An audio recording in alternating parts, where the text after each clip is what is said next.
নমস্কার, কেমন আছেন সবাই? আমি সোনালি। হাউসওয়াইফ লাইফস্টাইল চ্যানেলে আপনাদের সকলকে জানাই স্বাগত। আজকে জন্মাষ্টমীর আরও একটি ভিডিও আপনাদের সাথে শেয়ার করছি। একটু দেরি হয়ে গেছে, কিন্তু আপনারা তো হলেন আমার আপনজন, তাই দেরি হলেও ভাবলাম আপনাদের সাথে শেয়ার করি। সকালের পুজোতে তো আপনাদেরকে আগেই দেখিয়েছি। এখন এরপর রাত্রিতে পুজোর তার আয়োজন।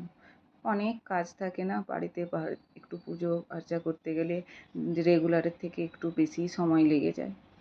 আর আজকে যেহেতু জন্মাষ্টমী, সকাল থেকে অনেক ব্যস্ততা। সকালের পুজোতে মেন তো সকালের পুজোর এই জায়গাটাকে পরিষ্কার করে তারপরে সব কিছু কাজকর্ম করে পুজো করতে হয়েছে। আর এবারে তবু বাড়িতে নারকেল নাড়ুটা বানাইনি, নইলে সেটাতে করতে গেলে আরও বেশি সময় লাগতো। এমনি নারকেল নাড়ুটা এবারে বাড়ির মার্কেট থেকেই কিনে নিয়ে চলে এসেছিলাম। তবুও তো নানা রকমের কাজ থাকে, সব কিছু একদম নতুনভাবে করতে হয়। আর এই যে পুজোর বাসনগুলো দেখছেন না, এগুলো আমি এবারে অনেক পুজোর বাসনই আমি বাড়ির থেকে নিয়ে এসেছি। আর এরকম একটু একটু করে আনতে আনতে এখন আমার কাছে অনেক পুজোর বাসনপত্র হয়েছে। কেননা যেই পুজোর বাসনের জায়গাটা আমার পুরোটাই আলাদা। আর এটা আমার মাও করতে দেখেছি। আর আমার শ্বশুরবাড়িতেও সব জায়গাতেই পুজোর যে বাসনপত্র হয় সেগুলো একদম আলাদা থাকে। তো আমিও আগে তখন এত বেশি থাকতো না, এখন আস্তে আস্তে এখন অনেকটাই হয়ে গেছে আমার সকালের পুজো। সে তো আপনাদেরকে দেখালাম। আর পুজোর আয়োজন করেছি সব কিছু ধোয়া মোছা, নতুন মশলার প্যাকেট খুলে রান্না, সব কিছু সব আগের দিনে আমি এইসব বাজারপত্র করে নিয়ে চলে এসেছি। আর কেননা বাড়িতে যেগুলো আছে সেগুলো আর হয়তো ইউজ করি না। আর যে মশলার দানি এগুলো সব ধুয়ে মুছে তারপর তাতে আবার নতুন করে মশলার প্যাকেট কেটে মশলা ঢালবো, তাই এগুলো একটু পুছে পরিষ্কার করে নিয়েছি।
হয়ে গেছে আমার মশলাদানিটা গুছিয়ে নিয়েছি।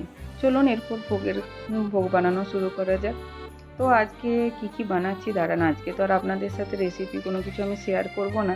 আজকে একটু মিষ্টি মাখনা, মানে ভগবানের নাকি মাখনা ভীষণ নাকি প্রিয়, তাই আজকে একটু মিষ্টি মাখনা বানাচ্ছি।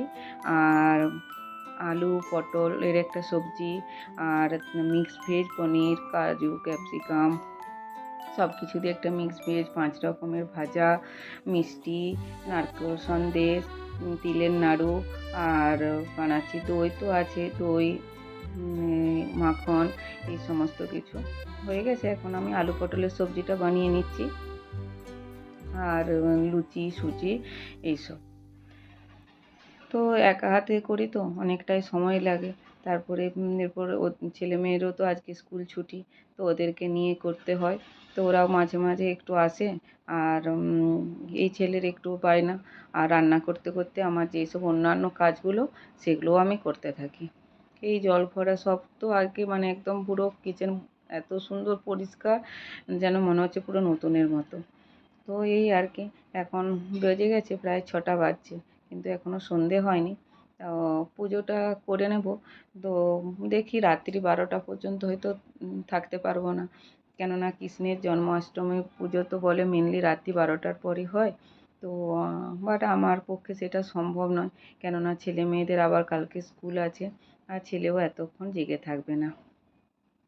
হয়ে গেছে আমার পুজো করা, কিন্তু পুজোর সময় আর আমার কেউ একটু ভিডিওটা বানিয়ে দেয়নি, কেননা তখন আয়ুষ এতটাই দুষ্টুমি করছে, ওকে সামলাবে না পুজো করব না ওর বাবা ভিডিও বানাবে। এখন ও একটু ওই যে স্কুলে বলছিলাম না একটা প্রোগ্রাম আছে আয়ুষের, তারই practice. Once upon a time, in heart of jungle, near a sparkling beach, the forest we had most energetic animals, and we the best. Teddy bear raced, we the best, and all animals came one by one and introduced themselves. এই ছিল আমার গোপালের পুজো, এইভাবেই complete করলাম এবছর। আর কেমন লাগলো অবশ্যই জানাবেন। আর এটা আমার মায়ের বাড়ির গোপালের পুজোর আয়োজন, তাই ভাবলাম আপনাদের সাথেও শেয়ার করি। আপনারাও তো আমার মতো যারা বাড়ির বাইরে থাকে, দূরে থাকে, তারা এই বাড়ির আপনজনদের এই পাঠানো ভিডিওগুলো দেখতে খুবই ভালোবাসে, আমি তো খুবই ভালোবাসি, তাই ভাবলাম আপনাদের সাথেও একটু শেয়ার করি।